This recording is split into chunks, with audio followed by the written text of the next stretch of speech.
할렐루야. 오늘 말씀은 이제 8장에서 백성들이 왕을 요구함으로 말미암아서 하나님께서 이 백성들에게 왕을 허락하셨습니다. 그러므로 이제 그 왕은 어떠한 사람인가를 하나님께서 정하신 왕 사울에 대하여서 9장에 말씀하고 있습니다. 하지만 하나님께서 왕을 비록 정하여서 그들에게 주시지만 하나님이 기뻐하시는 것은 아닙니다. 하나님 기뻐하시지 않는다는 것은 이미 이스라엘 백성들도 다 알고 있는 사실입니다. 그럼에도 불구하고 이 이스라엘 백성들은 하나님이 원하지 않는다는 것을 알면서도 하나님께 왕을 요구하고 있는데요. 그 왕을 요구한 것들이 정말로 왜 이렇게 그들은 왕을 요구하는가? 사람의 특성이 자기가 한번 해보지 않은 것은 꼭 해보고 싶은 거예요. 자기들은 왕이 없는 그러한 나라에서 살았고 다른 나라들은 왕이 멋진 백마를 타고 왕관을 쓰고 전쟁할 때마다 지휘하고 그리고서 왕 만세를 외치며 하는 이 세상에 그런 그 왕을 둔 나라들에 대한 동경심이 있습니다. 그런 동경심을 가지고 우리도 왕이 있으면 얼마나 멋지고 좋을까? 우리도 왕이 있었으면 좋겠다. 그러나 그 왕의 제도까지 하나님께서 얘기하시고 세상 왕들이 어떻게 나라를 다스리고 또 그 왕 제도가 있을 때 이스라엘 백성들은 그 왕을 섬기기 위해서 어떠한 일을 의무를 이행해야 되는지 그들의 자녀들이 가서 왕의 군대가 되고 또 그들의 왕을 위한 수발을 드는 사람들이 되어야 되고 신하가 되어야 되고 또 위아래에 어떤 계층이 생기고 또 뭐 이러한 그 여러 귀족들과 또 그 위에 보좌하는 사람들과 또 그들이 내야 될 여러 가지 세금과 뭐 이런 것들을 다 말씀을 해 주셨습니다. 그럼에도 불구하고 그들이 원하는 것은 우리도 한번 왕이 다스려 봤으면 좋겠다. 그런데 한번 왕 제도가 생기고 나면 바꾸기가 어렵습니다. 사실 이 왕 제도가 이스라엘 백성들에게 들어오자마자 왕이 있어서 그들은 좋아했을지 몰라도 이스라엘에는 총 북이스라엘의 남유다와 북이스라엘의 왕이 21명, 19명 이렇게 되었었습니다. 그런데 그 왕들 중에 북이스라엘에는 어떤 왕이 있습니까? 좋은 왕, 선한 왕은 단 한 사람도 없었습니다. 모두가 다 쿠데타에 의해서 왕이 뒤집어지고 나라가 엉망이 되고 다 우상 숭배했고 북이스라엘은 단 한 사람도 하나님 기뻐하는 왕이 단 하나도 없었고 선한 왕이 단 하나도 없었기 때문에 북이스라엘은 신앙적으로도 망가지고 첫 번째 북이스라엘 왕이었던 여로보암 왕은 하나님께 지정을 받고 그리하여 이 백성들의 목자가 되라고 그래서 그가 세워졌지만 얼마 후에 곧바로 인간적인 마음이 딱 들면서 자기가 왕 되고 나니까 이 왕이 아니었을 때는 자기 안에 이 겸손한 마음으로 백성들을 위하는 마음도 있었고 하나님 앞에 신실한 마음으로 그가 살아갔지만 왕 되고 나니까 상황이 달라지니까 사람이 달라져 버렸어요.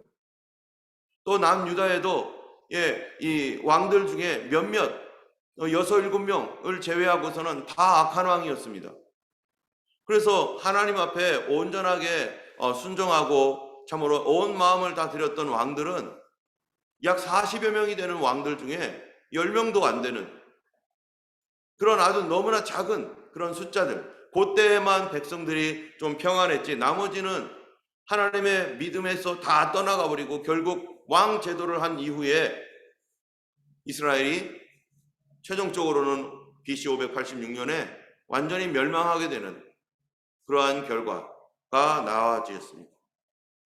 그런데 이스라엘 백성들은요, 그 당시에 왕이 좋은 줄 알고 우리 그러고 다 하겠다고 그렇게 다 하겠다고 하면서 왕 제도를 구하고 왕을 그렇게 구했는데 그들이 이 왕 제도가 하나님이 기뻐하지 아니하는 것이라는 것을 알면서도 꼭 해보고 싶은 거였어요. 우리도 이렇게 보면은 저도 어렸을 때부터 예수님을 믿고 그리고 성령으로 거듭나서 이제 청소년 시절을 지나고 청년기를 지나고 이렇게 그 다음에 이제 목회자로 이렇게 이제 훈련 받고 그랬는데요. 저 같은 경우에 가끔 이렇게 보면은 나도 세상에서 한번 한번 실컷 놀아봤었으면 어땠을까 이런 생각을 가끔 하는 경우가 있어요. 그러면은 세상에서 살던 사람들의 마음을 잘 알 텐데, 그리고 정말 이 세상에서 그들이 무슨 마음을 가지고서 그렇게 세상에서 놀고 다니는지 나도 좀 이해를 할 수 있을 텐데, 그런데 저는 단 한 번도 밖으로 나가본 적이 없거든요. 그러다 보니까 한편으로는 그런 세상 참 재밌기도 하겠다. 어떨까 도대체? 라고 하는 어떤 그런 생각들이 문득 들어요. 그런데 한편으로는 그런 것을 하지 않았던 것이 감사한 것은, 만약에 내가 담배 피고 술 먹는 일에 거기에 습관이 들어가지고 그렇게 살다가 예수를 믿었으면 가끔 힘들고 어려워질 때 술 먹고 싶지 않을까? 담배 피고 싶지 않을까? 혹시라도 이 세속적인 어떤 그런 것들로 인해서 내 몸이 그런 습관이 들어 있었으면은 또 믿음이 떨어질 때 옛생활 거기로 돌아가고 싶어서 몸이 그리로 돌아가려고 하지 않을까? 여러분, 우리 몸과 우리의 영혼이 분명히 다릅니다. 예수님을 믿었고 거듭났어도 우리 영혼이 거듭났어요.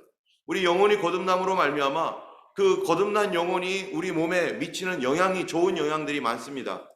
그래서 우리의 표독하고 악했던 마음들과 또 사악했던 어떤 그러한 그 계획들, 이러한 모든 것들, 그러니까 인간적이고 세속적이고 세상적인 어떤 그런 마음들을 이 거듭난 영으로 말미암아 우리의 마음이 많은 변화를 일으키고 또 부드러워지고 깨끗해지고 그런 것에 대해서 좋아하지 않는 어떤 그런 것으로 우리가 변하는 건 분명하죠.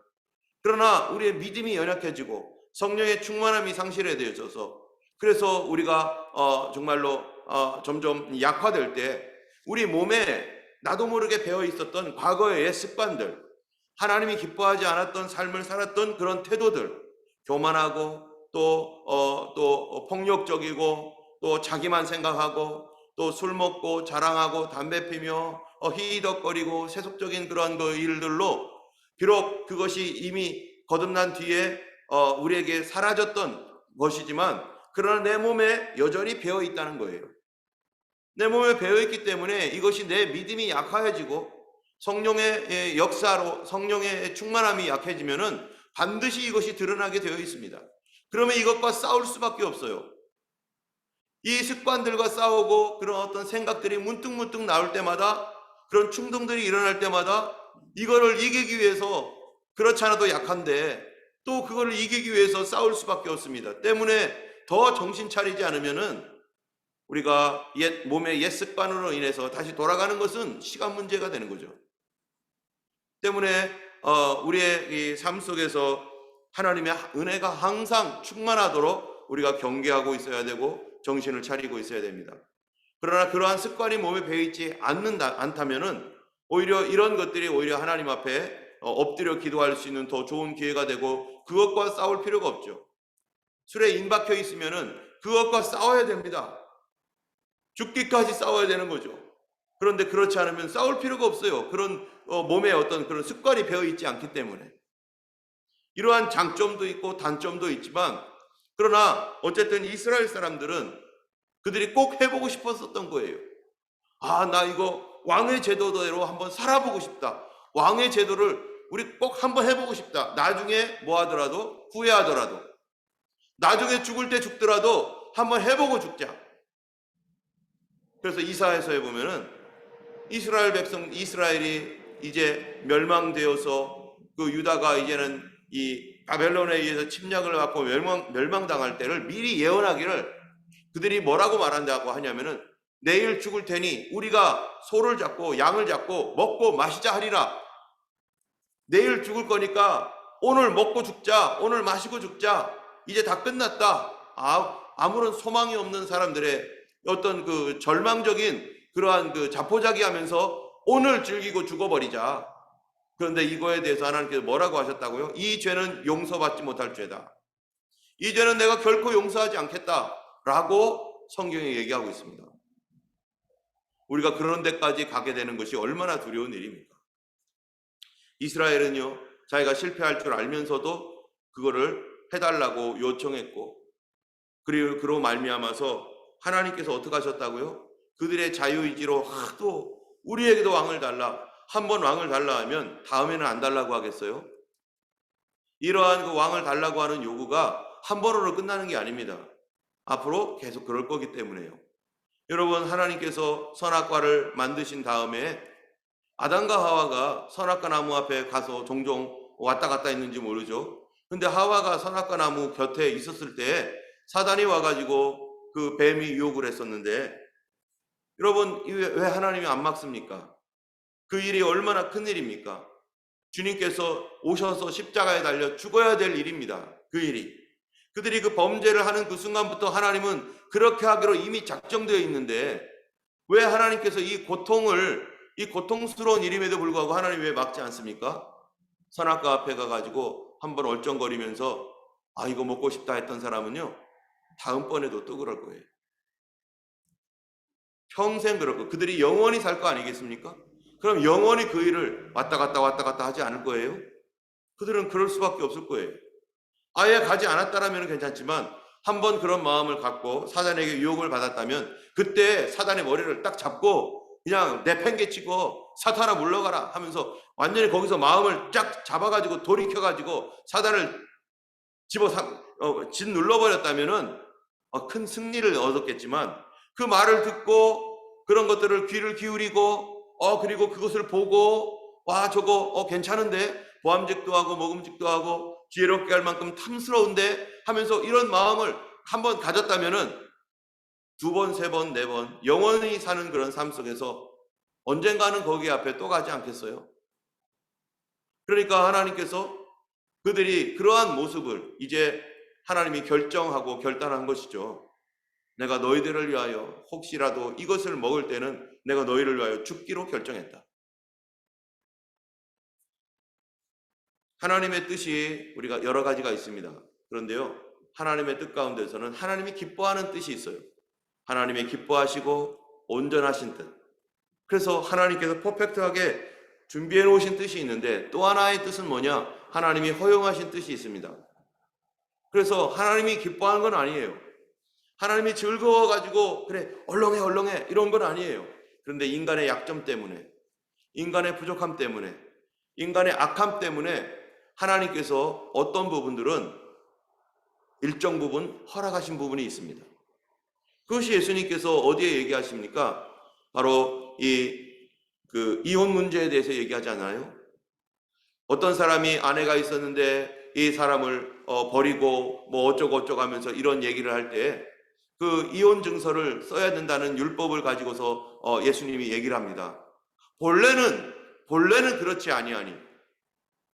본래는 부부가 헤어지는 거 하나님 기뻐하지 않는다는 거예요. 이건 하나님의 계획이 아니라는 거예요. 본래는 그렇지 않다는 거예요. 그런데 너희들의 완악함 때문에, 사람 마음이 완악했기 때문에 하나님께서 그것을 허락했다는 것입니다. 그 완악했다는 게 뭡니까? 이 세상이 이미 죄로 물들어 버렸고 우리의 주변 환경이 죄악 가운데 있어서 우리가 하나님께서 처음 주셨던 온전하시고 완벽한 그런 그 아름다운 세상이 더 이상 아니라는 거예요. 때문에 이런 환경 속에서 사람들이 살다 보면은 온갖 죄와 허물과 악한 일들로 인해서 정치, 경제, 사회, 문화, 종교 이런 모든 것이 돌아가고, 심지어 가정일까지도 이 죄로 물들어 있는 가정, 부부간에 싸움이 없어야 되는데 사랑으로 결혼했지만 싸움이 없어야 되는데 그렇지 않을 수밖에 없는 이러한 그 가정의 형편, 자녀들도 행복하게 잘 길러줘야 되는데 그렇지 않은 이 형편, 이런 형편을 퍼펙트한 하나님의 그 세계의 기준에 맞춰서 가려 한다면 아무도 여기에서 감당이 안 되는 것이죠. 그러니까 하나님께서, 하나님 뜻은 아니지만 인간의 죄악과 허물과 약함 때문에 하나님께서 그런 부분들은, 어떤 부분들은 허용하신 것이 있습니다. 우리가 살고 있는 세계가 온전한 세계가 아니기 때문이죠. 하나님께서 처음 주셨던 그러한 은혜의 세계, 그런 이 에덴 동산 같은 그러한 세계는 지금은 아닙니다. 때문에 이러한 가운데 이 백성들이 왕을 막 요구하는 거예요. 하나님의 퍼펙트하고 기뻐하신 뜻은 절대 아닙니다. 그러나 하나님께서 허용하셨습니다. 왕 제도를 허용하고 그 이후에 왕 제도를 통하여 이제 하나님께서 이 나라를 또 이렇게 다스릴 때 이 백성들이 감당해야 할 왕 때문에 고통받아야 될 어떤 일정한 부분들이 있습니다. 그런데 그때 하나님께서 너희들의 기도를 듣지 않을 것이다. 그때 너희들이 부르짖을 때에도 그 부분에 대해서 하나님께서 그들이 선택하고 그들이 그렇게 자기들이 그 모든 것들을 감당하기로 결정해 버렸기 때문에 우리가 하나님께 대한 이러한 그 인간의 이 속에 있는 이러한 그 더러운 마음들, 자기 자신이 충분히 감당할 것 같지만 우리는 우리 자신이 감당이 안 됩니다. 우리들 속에 있는 죄가 감당이 안 되는 거예요. 내가 지금 이거를 받으면은 나는 잘하려고 생각하고 잘할 수 있을 거라고 생각하지만 거기에다가 조금만 더 편안해지고 안정감이 오고 또 걱정이 없으면 인간은 곧바로 인간의 본연의 모습, 나도 몰랐던 내 모습이 드러나게 되어 있습니다. 그래서 예전에 보면은 어떤 분이 그 쓴 책에 보면은 이 독사 같은 나를 좀 죽여달라고 하는 그런 그 책이 있어요. 이 독사 같은 내 안에 독사가 살고 있다는 거예요. 그래서 나는 몰랐는데 어떤 조건이 허락되면은 그 독사 같은 것들이 독사의 모습으로 나타나가지고 우리를 얼마나 마음을 괴롭히는지, 내 안에 시기가 없는 줄 알았더니 어떤 상황이 딱 되니까 시기 질투가 막 속에서 막 불 끌 듯 일어오르는데 예전에는 없었는데 이게 왜 생겼는가? 없었던 것이 아니라 나에게 있었던 것이죠. 나에게는 이런 분노가 없었는데 그런데 알고 봤더니 나는 이미 씨앗처럼 분노가 다 들어가 있었던 거예요. 그런 가운데서도 어쨌든 하나님께서 백성들이 요구하는 대로 하나님 허락 가운데 왕의 제도를 줍니다. 하나님께서 왕을 주실 때 첫 번째 왕이 사울 왕입니다. 우리가 잘 아는 대로 사울 왕은 베냐민 지파 사람이고 키가 매우 큰 사람이었습니다. 그리고 그 사울에 대하여 오늘 9장은 어떤 사람인지를 설명합니다. 사울의 모든 좋은 점들이 여기 다 들어가 있죠. 첫 번째로 2절에 보면 준수한 소년이라, 이 준수하다라고 할 때 이 히브리어로요 토브라고 하는데, 토브라는 것은 이 창세기 1장에 하나님께서 하셨던 말이에요. 하나님 보시기에 심히 좋았더라. 하나님 보시기에 좋았더라 할 때 좋았더라라는 것이 토브예요. 사람들이 볼 때 너무나 좋은 거예요. 하나님 보실 때도 이 사울이 가지고 있는 어떤 성품이나 이런 것들이요 좋은 면이 많았던 것입니다. 그래서 키도 좋지만 좋다라고 하는 그것이요 단순하게 외향적인 것을 좋다라고 말하는 것이 아니라 내면적인 부분에 있어서도 좋은 부분이 있다는 것입니다. 그것이 뭡니까? 이 겸손한 것이죠. 사울은요 외모적으로나 내면적으로나 아주 준수한 사람, 좋은 사람이었었습니다. 또 사울이 어떠한 사람이었는가? 3절에서 보면은 아버지가 암나귀를 잃어버렸어요. 그래서 이 나귀 좀 찾아오라 했더니요 사울이 어떤 식으로 찾는가? 이 요셉과 비슷합니다. 여러분, 요셉의 아버지가 이 요셉의 형들을 좀 안부를 물어와라. 요셉의 형들이 목자들이니까 어디로 갔는지 그 좀 찾아와라. 그리고 나에게 얘기해달라 했더니요 요셉이 어떻게 합니까? 요셉이 가가지고 형들이 있을 만한 곳을 갔습니다. 거기에 있는 사람에게 우리 형들 봤냐고 했더니 못 봤다는 거예요. 어디 있는지 모르니까 저쪽에 가가지고 또 물어봅니다. 저기 가가지고 어디 있냐고 물어봤더니 형들을 본 적이 있냐고 했더니 저 위로 올라갔다고. 저 위까지 올라가는 거예요. 위까지. 그리고 아버지에게 어찌하든지 그 아버지가 원하셨던 그 답을 가져와 가기 위해서 이 먼 거리도 마다하지 않고 요셉이요 그렇게 가다가 어떻게 됐어요? 형들에게 오히려 팔렸죠. 그래서 그 길로 이 미디안 상인에 팔려가지고 애굽으로 팔려가게 되었죠. 그런데 그 안에 하나님의 계획이 있었습니다. 요셉은 이 어떤 사람인가 하면요 대단히 성실한 사람 중에 한 사람입니다. 그런데 사울도 보세요. 사울은 보면은 그가 에브라임 산지와 살리사 땅으로 어떻게 다녀요? 두루 다녔어요. 에브라임 산지 살리사 땅으로 두루 다녀봤는데 에브라임 살리사 그리고 거기 없으니까 찾지 못하고 사알림 땅으로 두루 다니는 거예요. 사알림 땅 가봤더니 거기도 없었어요. 그러니까 베냐민 지파의 땅까지 넘어가가지고 거기도 두루 다녀버린 거예요. 거기도 없어요. 그래서 5절에 보니까 그들이 술 땅에 이를 때 이 사울이 함께 가던 사환에게 야 돌아가자 이렇게 많이 돌아다녔는데 못 찾겠다 돌아가자 했는데 돌아가는 이유도 보세요. 돌아가는 이유가 힘들어서 돌아가자가 아니에요. 내 아버지가 암나귀 생각은 고사하고 우리를 위하여 걱정하실까 두려워하노라. 사울이요, 자기 아버지 생각 때문에 아버지가 염려하고 걱정하시겠다. 우리들도 잃어버렸을까 두려워하시겠다. 그래서 아버지 걱정에 야, 이거 아버지를 생각해서라도 우리가 돌아가야겠다. 너무 오래 있으면 아버지가 염려하시겠다. 여러분, 우리가 어렸을 때는 부모님들에게 어디 나가거나 들어올 때 꼭 인사를 하잖아요. 어디 다녀오겠습니다. 다녀왔습니다. 그렇게 하는 이유가 뭡니까?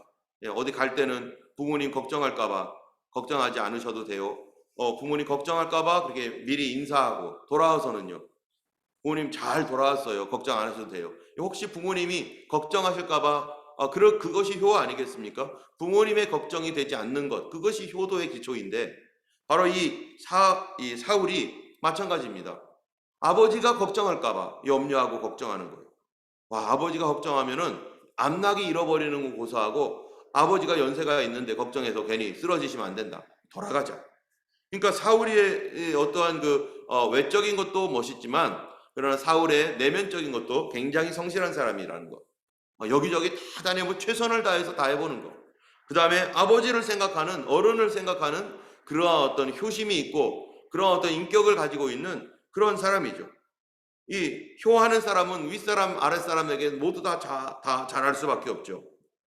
또 그러니까 그때 이제 하나님의 역사가 여기에 있는 것입니다. 그러한 이 사울의 이런 상태에서 이제 6절에 보니까 이 사환이 말하는 것입니다. 여기에 우리 하나님의 사람이 있는데 존경받는 사람입니다. 그러면은 우리가 이 근처에 있으니까 그분에게 가서 하나님 앞에 물어달라고, 기도해달라고 부탁을 합시다. 여러분, 암나기 잃어버린 거 가지고 이 주의 종을 찾아가서 기도를 부탁한다는 거예요. 이게 무슨 말입니까? 그러니까 이 사울이 야, 그런데 우리가 그냥 빈손으로 갈 수는 없지 않냐? 우리가 그분에게 가서 이런 우리의 사사로운 이런 기도 부탁을 하는데 어떡하지? 그래도 예물은 좀 있어야 되지 않겠냐? 사람을 만나는데 예물이라도 뭐 좀 그분에게 드리고 그리고 기도라도 부탁을 하자. 그런데 우리 아무것도 없다. 뭐 이러니까 아닙니다. 우리에게 얼마가 있으니까 가시는 게 좋겠습니다. 그러면서 고민을 막 하는 거예요. 이거를 해야 될까 말아야 될까. 그런데 이 사울의 마음속에 뭐가 있습니까?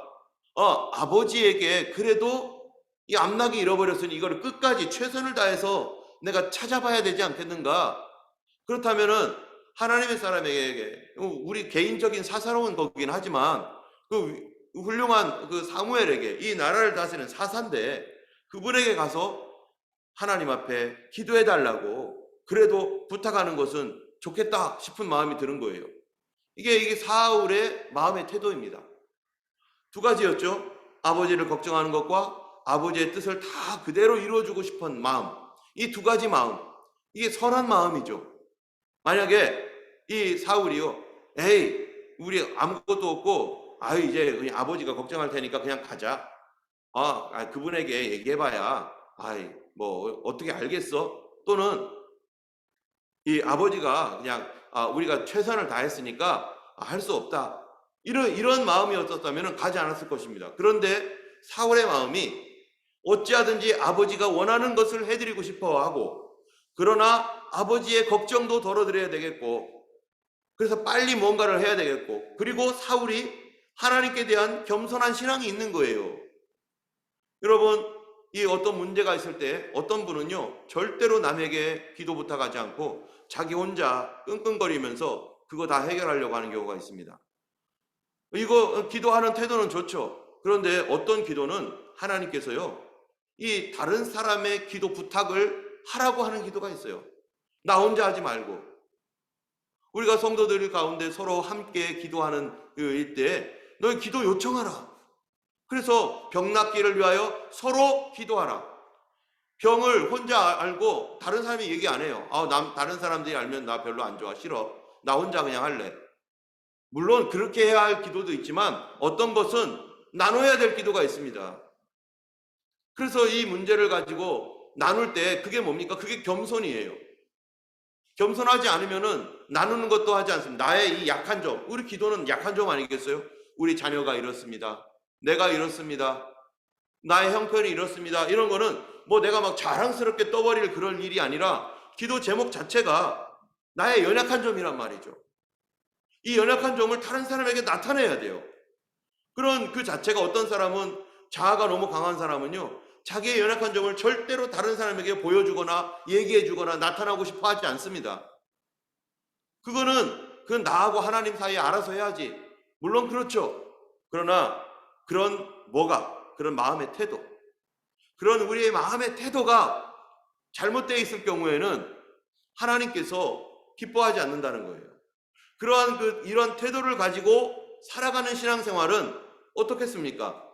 다른 사람에 대해서 관심도 없고 나 혼자면 된다라고 하는 식으로 하나님을 믿게 돼버리는 거죠. 그러다 보면은 이 자기의 어떤 연약한 점이나 이런 것들을 서로 나누지 않는 신앙생활, 나의 부족함을 다른 사람들이 꼭꼭꼭 숨기고 나의 좋은 점, 잘난 점, 자랑할 점만 보여주고 나의 부족하고 연약한 것들은 하나도 보여주지 않고 그것이 겸손인가? 그것이 정말로 삶을 나누는 그리스도인의 삶인가? 그렇지 않습니다. 우리가 정말로 어떤 부분들은 나누는 것도 제한을 가져야 되죠. 물론 정말로 나의 어떤 비밀스러운 것들은 정말 이 비밀스러운 것들을 함께 나눌 수 있는 누군가에게 얘기를 해줄 수 있는 어떤 그런 믿음의 친구라든지 또 목회자라든지 있으면 얼마나 좋습니까? 그래서 이런 부분들은 다른 사람에게 정말로 가지 않도록 조심해 주시고 이 부분을 위해서 꼭 기도해 주세요. 정말 꼭 기도할 사람에게 이 부분은 나눠야죠. 그래도 어떤 부분들은 괜히 나눴다가 말이 돌아갈 수도 있기 때문에 그 염려잖아요. 또 어떤 경우에는 이 기도의 제목들을 나눴는데 이 기도의 제목이 나의 약점인데 나의 부족한 점, 이게 막 사람들에게 막 날아가요. 여러분, 기도 제목을 들을 때도 조심해야 되고 나눌 때도 깊이 생각하면서 나눠야겠죠. 그러나 하나님은 이런 것들을 겸손하게 나누는 것을, 우리 하나님께서 그런 기도 공동체가 있다는 것이 얼마나 소중한지 모릅니다. 때문에 우리 성도들이 기도의 제목을 다른 사람으로부터 들었을 때 그 안에 있는 사람들에게 나눴을 때는요, 어떠한 일이 있더라도 그 안에서 있었던 기도 제목은 절대로 다른 사람에게 절대로 나누면 안 됩니다. 그 사람의 약점인데 이것을, 이 사람의 연약한 점을 우리에게 겸손하게 드러내어서 이 사람 앞에 얘기했는데 그거를 다른 사람에게, 이 사람 기도 제목이 이거래 해가지고 다른 사람에게 나눌 때는 그 사람에게 나누라고 얘기한 게 아니에요. 그 사람은 그거를 들을 때 그 사람이 이런 약점이 있구나, 아이고 그럼 그렇지 어쩐지 이러면서 이 사람이 또 다른 사람에게 전화하고 저 사람이 또 다른 사람에게 전화하고 또 어떻게 얘기하다가 이 사람에게 말하고, 그러면은 이 사람은 어마어마한 상처를 받는 것이죠. 나는 한마디 그냥 좋은 마음으로 얘기했을지라도 그거는 좋은 마음이 하나도 아닙니다. 그거는 비밀을 누설한 거예요. 비밀을 누설한 것, 이것은요 심각한 거죠. 그 사람에게 다시는 기도 제목 얘기하지 않을 겁니다. 다시는 그 사람과 내 속마음을 얘기하지 않을 겁니다. 내가 나 자신을 신실하게 지킨다면은 다른 사람이 기도 제목을 나에게 나눴을 때 그거를 어떠한 일이 있어도 누구에게도 얘기하지 말아야 됩니다. 나 혼자만 알고 있어야 돼요. 여러분, 비밀이라는 것이요, 어떤 때는 나만 모르는 게 비밀이더라고요. 내 문제에 대해서 다른 사람이 다 알고 있는데 다른 사람이 다 알고 있다는 걸 내가 몰라요. 왜 그럴까요? 그 비밀을 다른 사람에게 다 전파했기 때문이죠. 우리가 기도하는 사람, 기도한다는 미명하에 이러한 잘못된 그 전파를 하게 될 때 그것이 큰 죄입니다. 한 영혼을 죽입니다. 우리의 사소한 말이 많은 사람들을 죽이고 있지 않아요? 내가 별 부담 없이 던졌던 말이 어떤 사람에게는 큰 돌이 돼가지고 그것이 돌아온 경우가 얼마나 많습니까? 때문에 우리가 기도의 제목을 나눌 때 정말로 꼭 나눠야 될 사람에게는 꼭 나눠야 됩니다. 그럼에도 불구하고 사울은 주의 종에게 나눕니다. 그것이 바로 그의 겸손이었어요. 나의 사소한 것일지라도 내가 주의 종에게 얘기하고 이거를 위해 나를 위해서 꼭 기도해 달라고 간절하게 기도하는 것, 그리고 하나님 앞에 나아가서 그 부분에 대해서 얘기합니다. 이러한 부분들이 이 사울이 사무엘에 대한 신뢰가 있었기 때문에 그게 나가는 것이죠. 우리가 신뢰하는 사람, 내가 믿는 사람, 내가 이 사람은 절대로 다른 사람에게 이 문제에 대해서 얘기하지 않을 거야.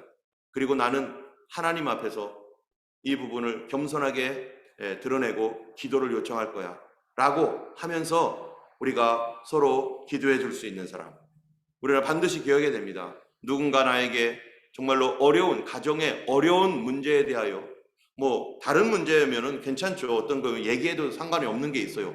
그럼에도 불구하고 얘기하지 말아야 되는 거죠.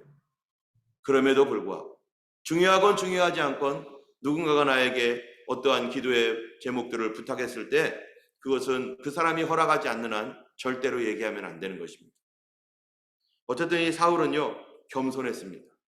하나님의 종 앞에 가가지고 나의 이 문제에 대하여 가르쳐 달라고. 이 문제를. 그래서 그 마음이 하나님이 기뻐하는 마음이었고, 그 마음이 결국 사울이 왕되게 했던 어떤 그런 조건이었었습니다. 여러분, 사울이 그 일로 인해서 주의 종을 찾아갔었을 때, 거기에서 사무엘이 너가 하나님께서 세우신 왕이라는 얘기를 듣게 되죠. 만약에 그가 그런 마음이 아니었었으면 사무엘을 찾아갈 리도 없습니다. 그러면 이미 그는 하나님의 사람으로서의 어떤 그 모습이 아닌 거였죠. 그런데 그는 바로 그런 사람이었었습니다. 그런데 여기에 우리가 그 밑에부터 하나님의 오묘한 섭리가 있는데 이 시간상 다 말하지 못하겠어요. 하나님께서는요, 하나님의 섭리와 인간의 자유의지가 만나는 지점이 있습니다. 하나님의 섭리는 미래에 대하여 섭리를 하셔서 이미 하루 전에, 오늘 본문에 보니까, 그런데 사울은요, 하루 전에 뭔 일이 일어날지 몰랐죠. 그가 사무엘을 찾아갈지도 몰랐어요. 그런데 하나님은 이미 섭리하셨고, 바로 사울은 찾아가야겠다 해가지고요, 그 마음이 그렇게 결정해서 그 다음날 순간에 결정한 거죠. 그런데 하나님의 이 놀라운 섭리와 사울의 이러한 그 겸손함과 이런 것들이 사울의 자유의지죠. 갈까 말까 자기 스스로 고민했으니까 이것이 놀랍게 한순간에 딱 만납니다. 이 만남이라고 하는 이 하나님의 섭리와 인간의 자유의지가 정확하게 하나가 되어졌을 때 하나님의 뜻이 부드럽게 자연스럽게 딱 이루어집니다. 그런데 하나님의 섭리와 인간의 자유의지 안에 또 다른 하나가 있는데 그게 뭡니까? 바로 사울의 신앙적 태도, 그의 마음의 태도였어요.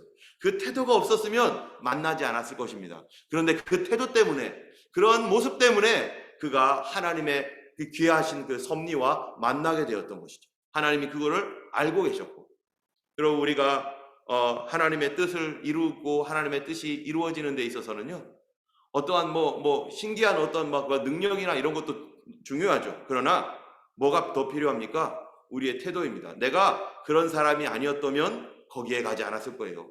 그런데 내가 그런 사람이었기 때문에 그렇게 행동했고, 내가 그런 태도를 가졌기 때문에 그렇게 순종했고, 그렇게 찾아갔기 때문에, 그래서 하나님은 그 일을 또한 섭리하셔서 하나님께서 예정하셨고 인도하시고 따라가게 하는 겁니다. 여러분, 뭐가 중요합니까? 우리의 신앙적 태도, 우리의 내면의 태도가 너무나 중요합니다. 오늘 하루 살아갈 때, 이제 오늘은 크리스마스 이브입니다.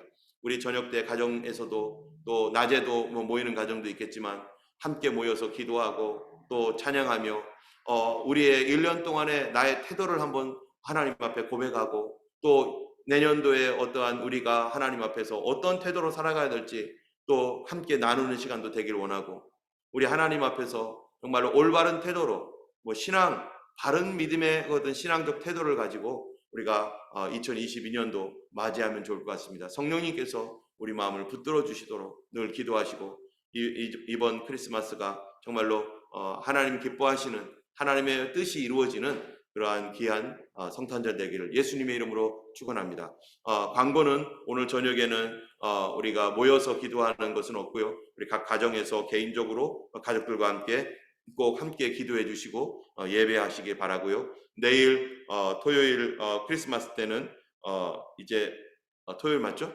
내일은 우리 10시에 같이 모여서 예배할 겁니다. 그리고 아이들도 또 퍼포먼스도 있고요. 또 함께 식사도 하는데, 혹시 가정에서 안 믿는 이웃이나 형제나 가족들이 있으면 같이 오셔서 함께 성탄절을 축하해 주시고 함께 은혜 받으시는 그런 시간 되기를 주님의 이름으로 축원합니다. 함께 기도하겠습니다. 거룩하신 하나님 아버지, 하나님 앞에 우리가 2021년 어떤 태도로 살았는지 주님 부끄럽고 죄송스러운 것밖에 없습니다. 우리의 고집 때문에 하나님을 꺾으려고 하고 하나님이 기뻐하지 않는 것도 하나님께 달라고 요청하며 참으로 내 생각대로 내 고집대로 가고자 하는 우리의 이런 모습들을 보며 주여 하나님 참으로 그렇게 살아왔던 우리의 어리석음을 또한 용서하여 주시고 우리 교회가 하나님 그런 식으로 혹시 가진 적이 있다면 주여 하나님 저를 용서하여 주셔서 다시 하나님의 믿음 안에서 주님의 뜻 가운데 기뻐하시는 뜻 가운데 다시 돌아갈 수 있도록 도와주시옵소서.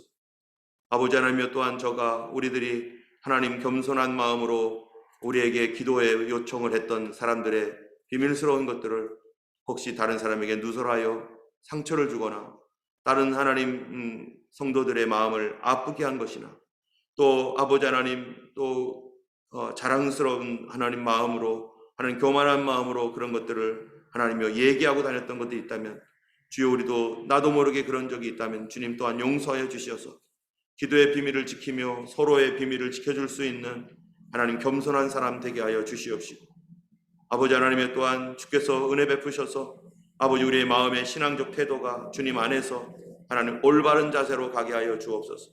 하나님 앞에 겸손하고 또 온유할 뿐만 아니라 아버지의 모든 일에 참으로 다른 사람을 배려할 줄 알며 최선을 다하는 하나님 그러한 신앙인의 하나님의 사람의 믿음의 태도로 살아갈 수 있도록 도와주옵소서. 오늘 저녁에도 하나님 있을 가족들이 모여서 함께 예배하며 또 아버지 하나님 또 가족들을 위하여 함께 기도하는 그런 시간들 가운데 하나님의 은혜를 베푸셔서 가정 안에 기쁨과 화목이 더욱 충만하게 되게 하여 주시옵시고 내일 모일 때 하나님 믿지 아니하는 우리 가족들도 기쁜 마음으로 함께 와서 예배에 참여하며 하나님 앞에 영광 돌릴 수 있도록 인도하여 주시옵소서. 오늘도 우리 주님 동행하여 주시어서 이 한 날도 예수님과 동행하는 거룩한 한 날이 되기를 간절히 원하고 우리 주 예수님 이름으로 기도드렸습니다. 아멘. 하늘에 계신 우리 아버지 이름이 거룩히 여김을 받으시오며 나라에 임하옵시며 뜻이 하늘에서 이룬 것 같이 땅에서도 이루어지이다. 오늘날 우리에게 일용할 양식을 주옵시고 우리가 우리에게 잘못한 사람을 용서해 준 것 같이 우리 죄를 사하여 주옵시고 우리를 시험에 들게 하지 마옵시고 다만 악에서 구하옵소서. 주의 나라와 권세와 영광이 아버지께 영원히 있사옵나이다. 아멘. 메리 크리스마스. 오늘도 주님과 동행하시는 거룩한